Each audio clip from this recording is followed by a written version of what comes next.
দুজন চিরপ্রতিদ্বন্দ্বী যখন একই রেস ট্র্যাকে নামে তখন পরিস্থিতি আর স্বাভাবিক থাকে না। মনে হয় যেন ট্র্যাক জুড়ে বয়ে চলেছে টর্নেডোর ঝড়। পুরো পৃথিবী একদিকে আর তাদের প্রতিদ্বন্দ্বিতা আরেকদিকে। আজ আপনারা দেখতে চলেছেন এমন এক মুভির গল্প যেখানে নায়ক একজন নয়, দুজন, কিন্তু তারা বন্ধু নয় বরং একে অপরের সবচেয়ে বড় প্রতিদ্বন্দ্বী। তাদের দুজনেরই একটাই লক্ষ্য, ফর্মুলা 1 ওয়ার্ল্ড চ্যাম্পিয়ন হওয়া। হার মানা তাদের রক্তের মধ্যেও নেই। কিন্তু ফাইনাল রেসের দিন ঘটে যায় এক ভয়ঙ্কর ঘটনা। একজন মারাত্মক দুর্ঘটনার শিকার হয়, অপরদিকে অন্যজনের গাড়ির ইঞ্জিন হঠাৎ করে বন্ধ হয়ে যায়। তাহলে শেষ পর্যন্ত কে জিতবে এই লড়াই? কে হবে ফর্মুলা 1-এর নতুন বিশ্ব চ্যাম্পিয়ন? জানতে হলে দেখতে হবে সম্পূর্ণ ভিডিওটি। তো চলুন তাহলে আর বেশি কথা না বাড়িয়ে আমরা প্রতিবারের মতো এবারও সবকিছু একদম শুরু থেকে শুরু করি। গল্পের শুরুতে আমাদের নিকি লাউডা নামক একটি ছেলেকে দেখানো হয়। নিকি আসলে বিলং করত একটি বিজনেস ক্লাস ফ্যামিলি থেকে। তার বাবা ছিলেন একজন বড়সড় বিজনেসম্যান। সেদিন নিকি তার বাবাকে বলছিল সে একজন বড় ফর্মুলা 1 রেসার হতে চায়। কিন্তু এই কথা শুনে নিকির বাবা ধমকের সুরে তাকে বলে, তুমি যেহেতু একটি বিজনেস ক্লাস ফ্যামিলিতে জন্ম নিয়েছো সেহেতু তোমার মাথায় সব সময় টাকার কথা থাকতে হবে, এর বাইরে তুমি অন্য কিছুই ভাবতে পারবে না। এটা শুনে নিকি আবার তার বাবার উপর মেজাজ দেখিয়ে তাকে চ্যালেঞ্জ করে বলে, আমি একদিন ফর্মুলা 1 রেসার হয়েই ছাড়বো, তাতে যা হওয়ার হবে। এই বলে নিকি সেখান থেকে চলে যায়। সত্যি বলতে নিকি আসলেই ছিল একজন ভালো রেসার, সেই সাথে গাড়ির মেকানিজম এবং ইঞ্জিনিয়ারিং সম্পর্কেও তার বেশ ভালো ধারণা ছিল। অপরদিকে আমরা দেখি জেমস হান্টকে। সে হলো এই মুভির সেকেন্ড লিডিং ক্যারেক্টার। জেমসও ছিল একজন খুবই ভালো রেসার। জেমস সবসময় পার্টিতে মজে থাকতো, সে দুনিয়াটাকে এনজয় করছিল। তার বাবা ছিলেন একজন স্টক ব্রোকার। এখানে নিকি ও জেমসের প্রথম দেখা হয় ফর্মুলা 3 রেসিং কম্পিটিশনের মাধ্যমে। তারা দুজন এখনো পর্যন্ত ফর্মুলা 1-এ রেস করার যোগ্যতা অর্জন করেনি। যথারীতি সেদিন ফর্মুলা 3 রেস শুরু হয়, কিন্তু রেসের মাঝেই নিকি এবং জেমসের গাড়ি একসাথে কোলাইড করে। তাদের দুজনের গাড়ি দাঁড়িয়ে পড়ে, কিন্তু জেমস তার গাড়িটিকে পরক্ষণেই স্টার্ট দিয়ে বেরিয়ে পড়ে, কিন্তু নিকি সেখানেই রয়ে যায়। সে তার গাড়িটিকে স্টার্টই করতে পারেনি। এদিকে ততক্ষণে জেমস ওই রেস জিতে যায় এবং হয়ে যায় ফর্মুলা 3-এর চ্যাম্পিয়ন। সে তার উইনিং মোমেন্টকে সেলিব্রেট করছিল, আর তখন সেখানে নিকি চলে আসে এবং জেমসকে বলে, তুমি রং ট্র্যাকে চলে এসেছিলে, আর তখন আমি যদি ব্রেক দিয়ে গাড়ি না থামাতাম তাহলে আমরা কেউই বাঁচতে পারতাম না। এই কথা শুনে জেমস নিকিকে তুচ্ছ-তাচ্ছিল্য করে বলে, তাতে কি হয়েছে, আমরা তো আর মরিনি, জিততে পারোনি তাই এখন এসব বলছো। এই বলে সে নিকির সাথে মজা নিয়ে সেখান থেকে চলে যায়। নেক্সট সিনে দেখা যায় নিকি বিআরএম নামের একটি টিমে জয়েন করে। এই টিমও নিয়মিতভাবে ফর্মুলা রেসিং করত, কিন্তু তাদের ফাইন্যান্সিয়াল কন্ডিশন খারাপ হওয়ায় নিকিকে তারা গাড়ি প্রোভাইড করতে পারে না। সেজন্য নিকি ব্যাংক থেকে লোন নিয়ে নিজের গাড়ি নিজেই কিনে নেয়। সে গাড়িটিকে টিমের গ্যারেজে নিয়ে আসে, কারণ রেসের জন্য গাড়িটিকে একদম প্রপারলি সেট আপ করতে হবে। এরপর মেকানিকরা গাড়িটিকে মডিফাই করতে থাকে। পরের দিন নিকি গ্যারেজে এসে গাড়িটিকে নিয়ে টেস্ট ড্রাইভের জন্য বেরিয়ে পড়ে, কিন্তু সে মোটেও স্যাটিসফাই ফিল করছিল না তার গাড়িটিকে চালিয়ে। সে গ্যারেজে ফিরে এসে সোজা মেকানিকদের জানায়, গাড়িটি দেখতে ভালো হলেও এর পারফরম্যান্স একদম বাজে, এটা কোনো রেসিং কার হতেই পারে না, এটা একটা শিট বক্স। তার এমন সরাসরি কথা শুনে টিমের মালিক এবং মেকানিকরা কিছুটা অপমানিত বোধ করে। নিকি শুধু গাড়িটিকে নিয়েই কমপ্লেন করে না, বরং সে তার প্রখর ইঞ্জিনিয়ারিং নলেজ দিয়ে গাড়িটির নির্দিষ্ট সমস্যাগুলো আঙুল দিয়ে দেখিয়ে দেয়। সে বলে, গাড়িটির ওজন অনেক বেশি, হ্যান্ডলিংও খুব বাজে, সবচেয়ে বড় কথা ইঞ্জিন ও বডির সাথে কোনো ব্যালেন্সই নেই। এরপর নিকি সারা রাত মেকানিকদের সাথে জেগে থেকে গাড়িটিকে নতুন করে কাস্টমাইজ করিয়ে নেয়। সে গাড়িটির বডি বানাতে ম্যাগনেসিয়াম ইউজ করতে বলে, যেন বডির ওজন আগের থেকেও হালকা হয়ে যায়। পরদিন সকালে যখন নিক তার মডিফাইড গাড়িটিকে ট্র্যাকে নামায় তখন সে তার এই গাড়ির পারফরম্যান্সে ম্যাজিক্যাল চেঞ্জ লক্ষ্য করে। আগের তুলনায় গাড়িটি এবার 2.3 সেকেন্ড বাকি থাকতেই ল্যাপ ক্রস করে ফেলে, অর্থাৎ গাড়িটির হর্স পাওয়ার 2.3 সেকেন্ড ইনক্রিজ হয়েছে। মেকানিকরা তখন অবাক হয়ে তাকিয়ে থাকে, কারণ তারা জানতো না যে একজন ড্রাইভার গাড়ির মেকানিজম সম্পর্কেও এতটা ডিপ নলেজ রাখতে পারে। তখন টিমের হেড জিজ্ঞাসা করে, সে এমন কি করেছে যে এক রাতেই গাড়ির পারফরম্যান্স ডাবল হয়ে গেছে? নিকি জবাব দেয়, যতদিন না এই টিমে তার পার্মানেন্ট পজিশন না হচ্ছে ততদিন সে এই ইনফরমেশন তাদের সাথে শেয়ার করবে না। সে আরও বলে, তোমরা এই টিমের 2 বছর পুরাতন ড্রাইভারকে মান্থলি যে পরিমাণ টাকা দাও, আমাকেও এখন থেকে সেই পরিমাণ টাকাই দিতে হবে। এই প্রস্তাব শুনে টিমের হেড প্রথমত রাজি হচ্ছিল না, কিন্তু পরক্ষণেই এই কার মেকানিক্স সম্পর্কে নিকির ট্যালেন্টের কথা চিন্তা করে সে তার প্রস্তাবে রাজি হয়ে যায়।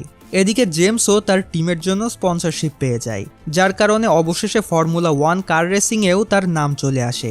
জেমস সুজি নামের এক মডেলকে বিয়ে করে। এদিকে নিকিও মার্লিনি নামের এক জার্মান মেয়েকে ভালোবাসত। এর কিছুদিন পর নিকিকে ফেরারি টিম কিনে নেয়। আর এই খবর জানতে পেরে জেমস অবাক হয়ে যায়, সে বিশ্বাসই করতে চায় না। কিন্তু জেমসের বন্ধু তাকে জানায় গাড়ি সম্পর্কে নিকির অনেক ভালো নলেজ রয়েছে, সেজন্যই এত বড় একটি টিম তাকে কিনে নিয়েছে। বন্ধুর থেকে এই কথা শুনে জেমস অবশেষে বিশ্বাস করে। এরপর ধীরে ধীরে এরা দুজনই রেসিংয়ে বেশ ভালো এক্সপার্ট হয়ে উঠতে থাকে। অবশেষে আমেরিকান ফর্মুলা রেসিং কম্পিটিশনের ডেট চলে আসে।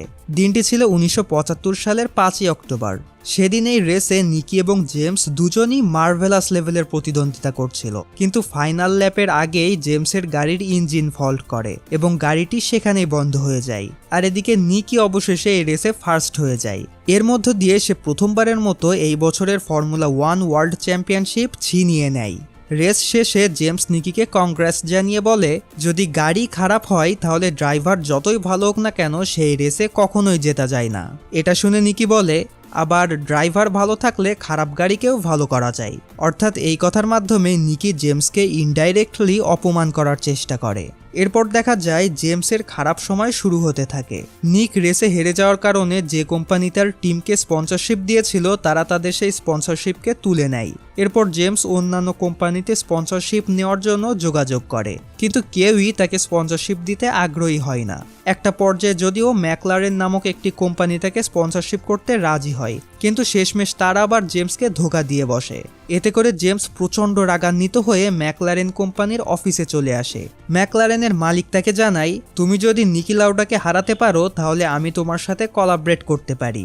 এটা শুনে জেমস জানায়, আমি নিকিকে এর আগেও হারিয়েছি আর ফিউচারেও হারাতে পারবো, কারণ এই ম্যাকলারেন ব্র্যান্ডের গাড়ি ফেরারির থেকেও অনেক বেশি শক্তিশালী।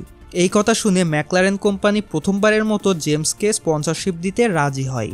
পরের বছর 1976 সালে ব্রাজিলে একটি কম্পিটিশনের আয়োজন করা হয়, আর এই কম্পিটিশনেও নিকি ফার্স্ট হয় এবং জেমস সেকেন্ড। এর পরের বছরের টুর্নামেন্টেও একইভাবে জেমস সেকেন্ড হয় আর নিকি ফার্স্ট। কিন্তু তৃতীয়বার যে কম্পিটিশন হয় সেখানে জেমস নিকিকে পেছনে ফেলে ফার্স্ট হয়ে যায়। যদিও নিকি এই রেসে সেকেন্ড হয়েছিল, কিন্তু তারপরও সে জেমসের উপর সন্দেহ করে। এরপর সে তার টিমের একজনকে ডেকে জেমসের গাড়ি চেক করতে বলে। তারা যখন জেমসের গাড়িটি চেক করে তখন সেখানে স্পষ্ট কারসাজি ধরা পড়ে। জেমসের টায়ার অন্যান্য গাড়ির টায়ার থেকে বেশ কিছুটা বড় ছিল, কিন্তু ফর্মুলা রেসের নিয়ম অনুযায়ী প্রত্যেকটা গাড়ির টায়ারের সাইজ সেম হতে হবে। সেজন্য জেমসকে ওই টুর্নামেন্ট থেকে ডিসকোয়ালিফাই করা হয়। এ কারণে জেমসের মাথা পুরাই বিগড়ে যায়, কারণ সে অনেক চেষ্টার পর নিকিকে হারিয়ে ফার্স্ট ঠিকই হয়েছে, কিন্তু সেই কাঙ্ক্ষিত স্থান থেকে তাকে আবারও নিচে নামিয়ে দেওয়া হয়েছে। এরপর জেমসের গাড়িকে আবারও নতুন করে বানানো হয়। কথাই বলে, খারাপ সময় যখন আসে তখন ছাড়তেই চায় না। জেমসকে আবার তার ওয়াইফ ডিভোর্স দিয়ে দেয়, যে কারণে সে আরও অনেক বেশি কষ্ট পায়। আর এই কষ্টকে কেন্দ্র করে জেমস এবার প্রতিজ্ঞাবদ্ধ হয়ে মাঠে নেমে পড়ে। সে তার গাড়িকে আবারও মডিফাই করিয়ে নেয় এবং নিজের মন মতো করে ফেলে। সেই সাথে কঠোর প্রচেষ্টার পর অবশেষে জেমস আবারও টুর্নামেন্ট জিততে শুরু করে। একটানা সে বেশ কিছু টুর্নামেন্ট জিতে নিয়েছিল। অপরদিকে নিকিরও বিয়ে হয়ে যায় তার গার্লফ্রেন্ডের সাথে। সে তার ম্যারিড লাইফ বেশ এনজয় করছিল। একদিন সে তার স্ত্রীকে জানায়, বেশি ভালোবাসা জীবনের জন্য ভালো নয়, এটা একে অপরকে হারানো নিয়ে ভেতর থেকে এক প্রকার ভয় তৈরি করে। তার এই কথা বলার কারণ হলো সে যে কাজ করে অর্থাৎ রেসিং, এটাতে যদি কখনো তার জীবন চলে যায়, তাই এই ভয় ধীরে ধীরে তাকে বশ করতে শুরু করে। তো যাই হোক গাইস, এতক্ষণ ধরে যেটা শুনছেন সেটা ছিল এই মুভির ফ্ল্যাশব্যাক অর্থাৎ ব্যাক স্টোরি। আর এখন থেকে যে কাহিনী শুনবেন সেটা হলো মুভির প্রেজেন্ট সিন। তো প্রেজেন্ট সিন শুরু হয় 1976 সালের 1 অগাস্ট থেকে। এবছর কম্পিটিশন হবে জার্মানিতে। আর জার্মানির এই রেসিং রোড এতটাই ভয়ানক যে এখানের প্রত্যেকটা সার্কিটকে বলা হয় এক একটা গ্রেভইয়ার্ড, কারণ এখানে ইতোমধ্যে অনেক হতাহতের ঘটনা ঘটে গেছে। আর বৃষ্টি হলে এই রোড আরও ভয়ানক হয়ে পড়ে। এদিকে যেদিন রেস হওয়ার কথা ছিল ঠিক সেদিনই প্রচুর বৃষ্টিপাত হয় সেখানে, যে কারণে 14.2 মাইলের এই রোড একেবারে পিচ্ছিল হয়ে পড়ে। সেজন্য নিকি ওই কম্পিটিশনে অংশগ্রহণকারী সকল ড্রাইভারকে ডেকে একটি মিটিংয়ের আয়োজন করে। সে সকলের উদ্দেশ্যে বলে, আজ যেহেতু বৃষ্টির কারণে ট্র্যাক পিচ্ছিল হয়ে আছে, তাই দুর্ঘটনা এড়ানোর জন্য আমাদের আজকের রেসকে ক্যান্সেল করা উচিত। এমনিতেও এই রোড অনেকটাই ডেঞ্জারাস, তার উপর আবার আজকে বৃষ্টি হয়েছে। কিন্তু এখানে নিকির কথা শুনে জেমস সহ সেখানের অনেকেই তার প্রস্তাবে রাজি হয় না। বরং জেমস তো বলেই বসে, তুমি এই কথা বলছো নিজের সুবিধার জন্য। কিন্তু এখানে জেমসের কথা কোনো লজিক মেক করে না। যদিও শেষ পর্যন্ত নিকির প্রস্তাবকে প্রত্যাখ্যান করে সকলে এই ডিসিশন নেয় যে রেস যদি হয় তাহলে আজকেই হবে। যথারীতি রেসের সকল কার্যক্রম শুরু হয়ে যায়। সেদিন সকল রেসার তাদের গাড়ির চাকাগুলোকে ওয়েট করে রাখে, অর্থাৎ ভিজা করে রাখে। এমনকি নিকি এবং জেমসও সেটাই করেছিল। তাদের এটা করার কারণ হলো ভিজা ট্র্যাকে যদি টায়ারও ভিজা থাকে তাহলে স্পিড ভালো পাওয়া যায় এবং ব্রেকিং সিস্টেমও ভালো কাজ করে। এরপর অবশেষে রেস শুরু হয়। সকলে সার্কিট পূরণ করতে শুরু করে। নিকি এবং জেমস নির্দিষ্ট পয়েন্টে এসে গাড়ির চাকা চেঞ্জ করে, কিন্তু এখানে নিকির টিম গাড়ির চাকা চেঞ্জ করতে অনেক দেরি করে ফেলছিল। সেই সুযোগে জেমস নিকিকে পেছনে ফেলে অনেক দূর এগিয়ে যায়। সেজন্য নিকি এবার চাকা চেঞ্জ করে খুব ফাস্ট ড্রাইভ করতে থাকে যেন সে জেমসকে ওভারটেক করতে পারে। কিন্তু এটাই হয় তার জীবনের সবচেয়ে বড় ভুল। একটা পর্যায়ে ট্র্যাক শুকিয়ে যেতে শুরু করে। ট্র্যাকের কিছু জায়গা শুকনো, আবার কিছু জায়গা ভিজা অবস্থায় থাকে। এদিকে নিকির গাড়ির চাকাও নতুন লাগানো হয়েছে, যে কারণে টায়ার ও ট্র্যাকের মাঝে ফ্রিকশন বেড়ে যায় এবং গাড়ি অনবরত স্লিপ খেতে শুরু করে। আর একটা পর্যায়ে নিকি ভয়ঙ্কর এক অ্যাক্সিডেন্ট করে। তার গাড়িতে ভয়ানকভাবে আগুন ধরে যায়। তার চেহারা 3rd ডিগ্রি পর্যন্ত যায়। সেই সাথে তার লাংসও কাজ করা বন্ধ করে দেয়। নিকিকে আহত অবস্থায় দ্রুত এয়ার অ্যাম্বুলেন্সে করে হসপিটালে পাঠানো হয়। হসপিটালেও তার অবস্থা ধীরে ধীরে খারাপ হতে শুরু করে। এদিকে নিকির অনুপস্থিতিতে জেমস ধীরে ধীরে একের পর এক টুর্নামেন্ট জিততে শুরু করে। তার পয়েন্টও ইনক্রিজ হতে থাকে। কিন্তু নিকির এই ট্র্যাজেডিতে সেও মনে মনে অনেক ব্যথিত হয়। সে কোথাও না কোথাও মনে করত যে নিকির এই অ্যাক্সিডেন্টের পেছনে সেও সমান দায়ী। কারণ সেদিন নিকি যখন বৃষ্টির কারণে রেসকে পিছিয়ে নিতে বলেছিল, তখন সবার মধ্যে জেমসও ছিল যে নিকির এই ডিসিশনে ডিসঅ্যাগ্রি করেছিল। এদিকে হসপিটালে নিকির উপর চালানো হয় খুবই পেইনফুল অপারেশন। তার মুখের উপরিভাগ অনেকটাই ঝলসে গিয়েছিল। তার লাংসও হাই টেম্পারেচারের কারণে ক্ষতিগ্রস্ত হয়। মুখ দিয়ে তার লাংসের ভেতর পাইপ ঢুকিয়ে আর্টিফিশিয়ালি পাম্প করা হতো যেন এয়ার সার্কুলেশন ঠিক থাকে। নিকি দীর্ঘ 1.5 মাস ধরে পেইনফুল এই প্রসিডিওর সহ্য করে আসছে। এদিকে তার মাথায় তখনও ফর্মুলা 1 চ্যাম্পিয়নশিপ ছিনিয়ে নেওয়ার তীব্র আকাঙ্ক্ষা গেঁথে আছে। অবশেষে এই 1.5 মাস পর নিকি ধীরে ধীরে সুস্থ হতে শুরু করে। নিকি ফাইনালি একদিন আবারও তার চেনাশোনা ট্র্যাকে ফিরে আসে, যেখানে জেমস তার সাথে দেখা করে তাকে সরি বলে। সে জানায়, আমি তোমাকে লেটার পাঠাতে চেয়েছিলাম, কিন্তু তার হলো না। আমি বিশ্বাস করি যে আজ তোমার এই অবস্থার জন্য আমিই দায়ী। এটা শুনে নিকি বলে, আর আমার এখন এখানে আসার পেছনেও তুমি দায়ী। কারণ যে রেসগুলো আমি জিততে পারতাম সেই রেসগুলো তুমি জিতেছো, আর আমি সেগুলো টিভিতে দেখেছি। ঠিক সেজন্যই আমি আবারও ট্র্যাকে ফিরে এসেছি শুধু তোমাকে হারানোর জন্য। এরপর নিকিকে নিয়ে একটি প্রেস কনফারেন্সের আয়োজন করা হয়, যেখানে একজন রিপোর্টার নিকিকে একটি অবাস্তব প্রশ্ন করে বসে। সে জিজ্ঞেস করে, আপনার চেহারা এভাবে নষ্ট হয়ে যাওয়ার পরও কি আপনার স্ত্রী আপনার সাথেই রয়েছে, নাকি আপনাকে সে ডিভোর্স দিয়ে দিয়েছে? এমন আনকমফোর্টেবল কোয়েশ্চেন শুনে নিকি শুরুতে বিষয়টাকে মজার ছলে গ্রহণ করে এবং উত্তরটিও একটু ফানি ওয়েতে প্রেজেন্ট করে। কিন্তু সে আবারও সিরিয়াসভাবে ওই একই প্রশ্ন করলে নিকি এবার রেগে যায় এবং প্রেস কনফারেন্স ছেড়ে বেরিয়ে আসে। এরপর ঘটে একটি অনাকাঙ্ক্ষিত ঘটনা। ওই রিপোর্টার যখন চলে যাচ্ছিল, ঠিক তখন জেমস তাকে ধরে সাইডে নিয়ে গিয়ে ইচ্ছামতো মারধর করে। সে তার মুখের ভেতর শক্ত কিছু একটা ঢুকিয়ে দিয়ে খুবই বাজেভাবে তাকে আঘাত করে এবং উল্টে তাকে ওই একই প্রশ্ন করে যেটা সে নিকিকে করেছিল। জেমস বলে, এবার কি তোর বউ তোর সাথে থাকবে নাকি তোকে ডিভোর্স দেবে? মারধর শেষে এরপর জেমস সেখান থেকে চলে যায়। কিছুদিন পর আবারও কম্পিটিশন শুরু হয়। অ্যাক্সিডেন্টের পর এটাই নিকির ফার্স্ট রেস। সেদিন রেস শুরু হতেই নিকিকে সবাই একে একে ওভারটেক করতে থাকে, কারণ নিকি খুবই ফেয়ার নিয়ে ড্রাইভ করছিল। তার চোখে সেদিনের ওই অ্যাক্সিডেন্টের দৃশ্য জল করে ভেসে ওঠে। কিন্তু ধীরে ধীরে নিকি কনফিডেন্ট ফিরে পেতে শুরু করে, আর তখনই সে সামনের গাড়িগুলোকে ওভারটেক করে ফেলে। এদিকে সেদিন হঠাৎ জেমসের গাড়িতে সমস্যা দেখা দেয় এবং সে রেস থেকে বেরিয়ে যায়। সেদিনের এই রেসে নিকি 4th পজিশন দখল করেছিল। এর জন্য তাকে 3 পয়েন্ট দেওয়া হয়েছিল।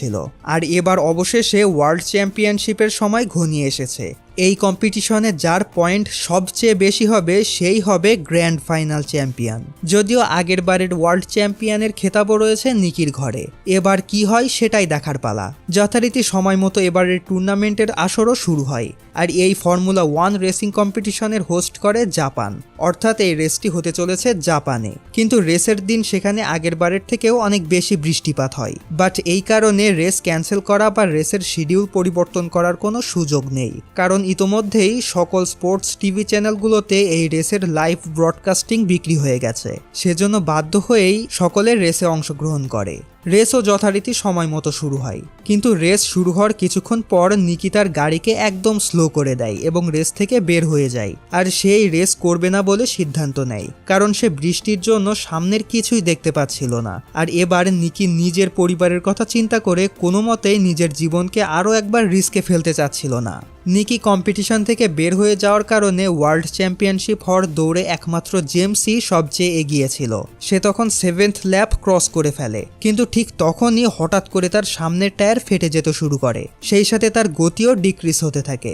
যদিও কোনো রকমে সে তার টিমের কাছে এসে টায়ার চেঞ্জ করে নেয়। এদিকে গিয়ার লিভারও ভেঙে গেছিল, যে কারণে তার হাতেও ক্ষতের সৃষ্টি হয়। এদিকে আর মাত্র 4টা ল্যাপস বাকি। জেমস ছিল 6th পজিশনে। চ্যাম্পিয়ন হওয়ার জন্য তাকে মিনিমাম 3rd পজিশন থেকেই রেস শেষ করতে হবে। টিম ম্যানেজার জেমসকে সাবধানে ড্রাইভ করতে বলে, কারণ সে জেতার নেশায় পাগলের মতো ড্রাইভ করছিল। কিন্তু জেমস তার কথা শোনে না, সে আবারও অ্যাগ্রেসিভভাবে ড্রাইভ করতে থাকে। এদিকে এটাতে অ্যাক্সিডেন্টেরও যথেষ্ট ভয় ছিল। জেমস এরপর কয়েকজনকে ব্রেভলি ওভারটেক করে ফেলে, কিন্তু সে কয়জনকে ওভারটেক করেছে সেটা সে নিজেও ভালোভাবে জানে না। অবশেষে জেমস ফাইনাল ল্যাপ ফিনিশ করে এবং রেস শেষ হয়। যখন সে স্কোরবোর্ডের দিকে তাকায় তখন দেখে সে ছিল 5th পজিশনে, কিন্তু তাকে জেতার জন্য 3rd পজিশনে থাকতে হতো। এতে করে জেমস খুবই দুঃখী হয়ে পড়ে এবং তার টিমমেটসদেরকে সরি জানিয়ে বলে, আমাকে ক্ষমা করবে, আমি এবারও পারলাম না। এই কথা শুনে তার ম্যানেজার বলে, তুমি এসব কি বলছো, তুমি তো চ্যাম্পিয়ন হয়েছো, তুমি 3rd রাউন্ডে থেকেই রেস ফিনিশ করেছো। এই কথা শুনে জেমস আবারও স্কোরবোর্ডের দিকে তাকালে দেখে তার পজিশন 5th থেকে 3rd-এ চলে এসেছে।